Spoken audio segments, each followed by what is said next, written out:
فرعون کی بیٹی کی غلام تھی ایک لونڈی، کنگھی کر رہی تھی فرعون کی بیٹی کو، ہاتھ سے پھسلا کنگھی اور اس نے بسم اللہ کہہ کے اٹھا لیا۔ تفسیر ابن کثیر کے اندر یہ روایت موجود ہے۔ یہ ہے توحید کی عظمت، اگر آپ دل میں بٹھا لیں پھر کائنات کی کوئی شے آپ کو کچھ نہیں کر سکتی، کچھ نہیں۔ ظالم ترین بادشاہ کا ادنا ترین غلام، وہ بھی عورت لونڈی، اس سے ادنا ترین کمزور ترین صنف آپ نہیں بتا سکتے، اور اس سے بڑا ظالم دنیا میں کوئی نہیں بتا سکتے جو فرعون ہے۔ وَفِرْعَوْنَ ذِي الْأَوْتَادِ، اللہ تعالیٰ خود کہتا ہے کہ میخوں والا فرعون تھا۔ کیا مطلب؟ میخ رکھتا تھا؟ نہ، مطلب یہ ہے کہ اسے زبردست ہم نے قوت دی تھی۔ لوہا جس طرح مضبوط ہوتا ہے اس طرح وہ مضبوط تھا، یہاں تک کہ اپنی مضبوطی کے بنیاد پر اس نے اپنے آپ کو انا ربکم الاعلی کہا کہ میں تم سب کا سب سے بڑا رب ہوں، کہا کہ میرے ہی حکم سے دریائے نیل جاری ہوتا ہے، جب چاہتا جس کو چاہتا قتل کرتا، جس کو چاہتا چھوڑتا۔ کوئی اپوزیشن پارٹی نہیں تھی، یہ جھنڈے والے پارٹیاں نہیں تھے کہ اس پر کوئی اپوزیشن پارٹی آئے یا کچھ کہے۔ یذبح ابناءہم ویستحیی نساءہم، چاہے تو قتل کر دے، چاہے تو چھوڑ دے۔ ایسا زبردست فرعون، اس کے مقابلے میں اتنی کمزور سی ایک عورت جو اس کی بیٹی کی لونڈی ہے، کنگھی گری، اٹھایا تو لفظ بسم اللہ زبان پر، پوچھا یہ کیا ہے؟ کہا کہ یہ میرے رب کا نام ہے۔ اس نے کہا کہ میرا رب؟ تمہارا رب تو میرا باپ ہے فرعون، یہ کون سا نیا رب تلاش کر لیا؟ کہا کہ نہ، تمہارے باپ کا اور تمہارا میرا سب کا رب رب العالمین ہے، اللہ ہے۔ بس یہ کہنا تھا، فرعون کے سامنے لا کے کھڑا کر دیا گیا۔ فرعون نے کہا کہ آخری چانس ہے تجھے، اگر تو مجھے رب مان لیتی تو چھوڑ دیتا ہوں، یا نہیں تو ابھی کڑھائی میں تیل چڑھاؤ اور سب سے زیادہ اس کو گرم کرو اور کھولتے ہوئے تیل میں اٹھا کے اس کو پھینکو۔ 2 بچیاں لے کے ساتھ میں آئی ہوئی تھی، دودھ پیتی اپنی بچیاں، کہا کہ پہلے اٹھا کے ایک بچی کو پھینکو، اور وہ کڑکڑاتے وہ تیل میں اٹھا کے جیسے ہی پھینکا، جس طرح آپ کسی کیا ہے چیز کو تلتے ہیں اس طرح وہ بچی ہڈیاں باقی رہ گئی، بس مسئلہ ختم۔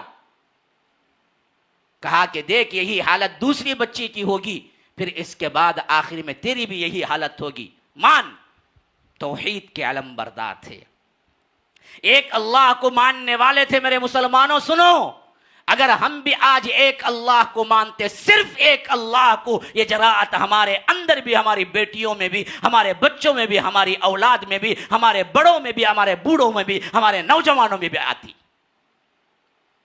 ہم کو تو صرف عشق بازیاں کرنے ہی میں دراصل کیا ہے وقت نہیں ہے، بے حیائیاں کرنے میں ہی ہم کو وقت نہیں ہے۔ کالج کے جو لڑکے لڑکیاں ہیں ایک دوسرے کو لے کے بھاگنے میں ہی فرصت نہیں ہے، وہ کیا ایمان جانیں گی، وہ کیا توحید جانیں گی؟ توحید تو یہ ہے، ہمیں تو فرصت نہیں ملتی ہے، بیکار کاموں میں، واٹس ایپ میں، فیس بک میں، فحاشی میں، عریانی میں، عشق بازی میں، موویز میں، اس سے ہمارے جوانوں کو فرصت ہی نہیں ملتی، تو وہ ایمان کا مزہ کیا چکیں گے میرے مسلمان بھائیوں؟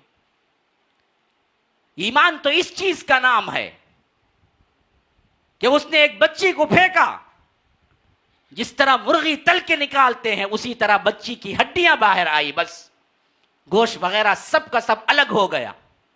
دوسری کو پھینکنا تو ماں کا دل لرز گیا، سوچا کہ بچی کے لیے، اپنی جان کے لیے، میرا نہیں میری بچی کا قصور کیا ہے، تو اس کے لیے تو کم از کم میں مان لوں کہ چلو فرعون ہی رب ہے۔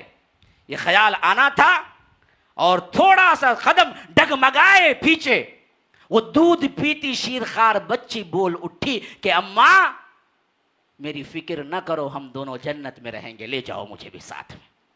تو جیسے ہی اس بچی نے یہ جملہ کہا، ماں کے اندر مضبوطی آئی، وہ بچی بھی گئی، پھر اس کو بھی لے گھسیٹ کے گئے تو آنکھوں سے آنسو۔ فرعون نے کہا کہ اب تو ڈر گئی نا، قبول کر لو، کیوں روتی ہو؟ تمہاری جو حالت تھی اس سے بہتر حالت ہم کر دیں گے اگر تم مجھے رب مان لو۔ اس نے کہا کہ میں نہیں روتی سو اس واسطے ہوں کہ میری ایک خواہش ہے۔ کہا کہ کون سی خواہش ہے؟ ہم پوری کریں گے۔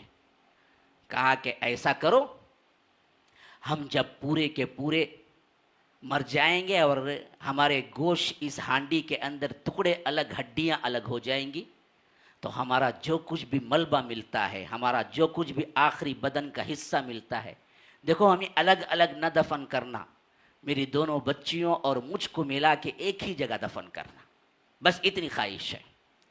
فرعون نے کہا کہ تمہاری خواہش پوری کی جائے گی۔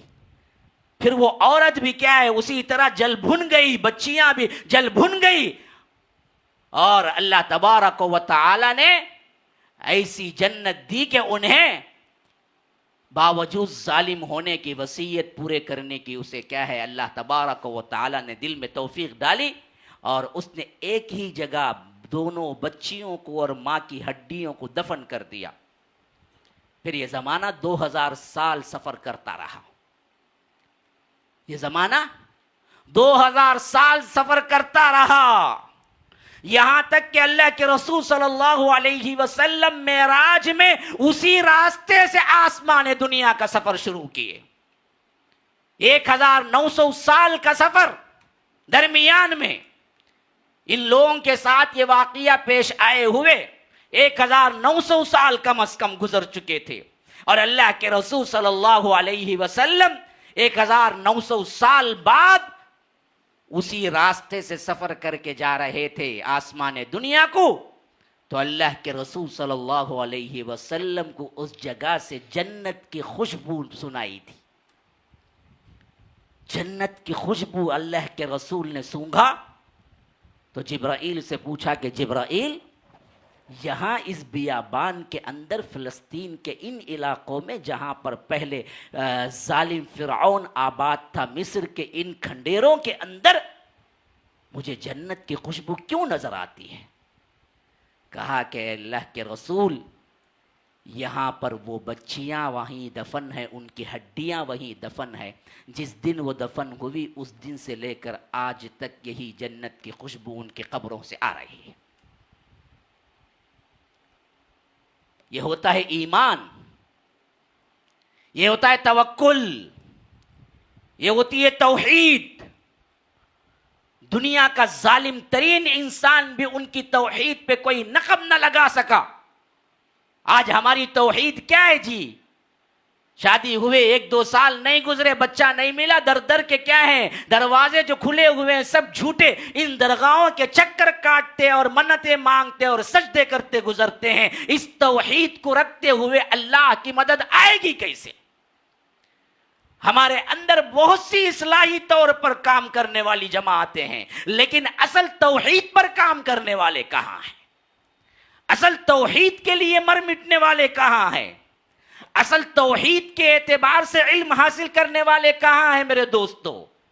معاملہ یہی ہے اصل میں کہ جو طریقہ اللہ کے رسول صلی اللہ علیہ وسلم نے توحید کے معاملے میں دیا، جس کا اتحاد سے اہم ترین تعلق ہے، ہم نے اس کو تو چھوڑ دیا، کوئی اور لے کے گھوم رہا ہے، کوئی اخلاق لے کے گھوم رہا ہے، کوئی مسجد کو بلانے کے لیے جماعتیں گھوم رہی ہیں، کوئی نماز کو بلانے کے لیے جماعتیں گھوم رہی ہیں، کوئی چلے کے لیے، کوئی کیا ہے عرس کے لیے، کوئی فلاں کے لیے محنتیں کر رہا ہے۔ اصل توحید پر محنت کرنے والا کوئی نہیں ہے۔ اللہ تبارک و تعالی کی نظر میں ہم دراصل وہی حالت اختیار کر چکے ہیں جو حالت رب العالمین نے اپنے حبیب کے ذریعے فرمایا کہ غصہ ان کا غصہ اس سیل، ان کی حالت کوڑے کرکٹ سے زیادہ نہیں ہوگی، کیونکہ ان کے ہاتھ میں توحید نہیں ہوگی۔